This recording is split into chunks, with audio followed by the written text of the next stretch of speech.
What if I told you Samsung's most underrated phone this year might also be its most important? Not the Ultra, not the Fold. I'm talking about a sleeper hit that's sneaking up on everyone, the Galaxy S25 FE. And trust me, there's a twist buried in the firmware that could change everything we thought we knew about budget flagships. Welcome back, viewers, Sam here. If you love early leaks, bold tech predictions, and honest breakdowns, hit that like button, share this with your phone-obsessed friends, and subscribe so you never miss what's coming next. All right, let's start with what's really cooking under the hood. The S25 FE just popped up in international firmware testing, and not quietly. This isn't just a hint that launch is near. It's a sign that Samsung is rolling out Android 16 and One UI 8 first on a phone that technically isn't even a flagship. That's wild. Usually, this kind of rollout is reserved for the Fold or Ultra series. But here we are with the FE leading the charge. Why? That's the big question. One theory: Samsung wants to make this fan edition more than just a cheaper alternative. They want it to last.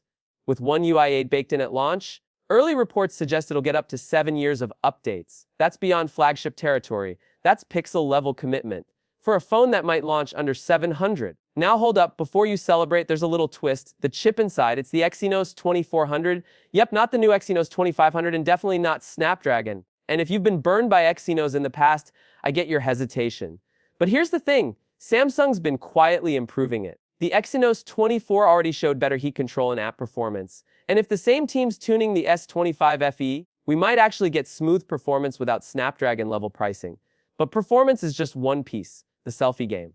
Finally getting an upgrade. After 2 years of the same tired 10MP front cam, the S25 FE is stepping up with a sharper 12MP shooter, the same one found in the base S25. This isn't just a spec bump. It means better low-light selfies, cleaner video calls, and more natural-looking portraits. And for creators, that's a big win. As for the back camera, yeah, it's still 50MP. But before you call it lazy, consider this: Samsung's image processing has leveled up. With the same sensor, new AI tools, and One UI's optimization, your shots could look miles better without new hardware. It's like giving the same eyes a smarter brain. And here's a curveball no one saw coming. Samsung might finally add DeX support to the FE. Imagine plugging your phone into a monitor and running a desktop-like interface for work, streaming, or even light gaming. That's a game changer for productivity, especially at this price point. Now let's talk about design. Leaks suggest thinner bezels, a slimmer body, and possibly a reworked battery layout. Rumors point to a flatter, wider battery to cut thickness while keeping battery life strong. Sounds sleek, but will it be durable? Fingers crossed Samsung's not chasing aesthetics at the cost of Bengate flashbacks. One final wildcard: MediaTek. Yep, some whispers suggest Samsung's testing a Dimensity chip for certain markets.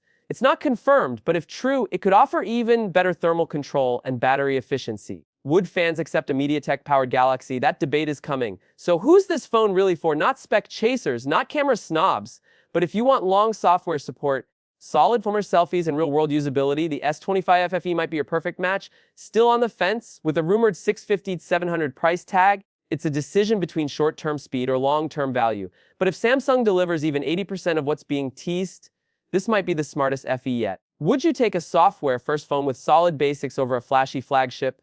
Drop your thoughts in the comments. I want to know where you stand. Hit like if this breakdown helped, share it if you've got a friend eyeing a new phone, and subscribe if you want every update before launch day. Catch you in the next one. Peace!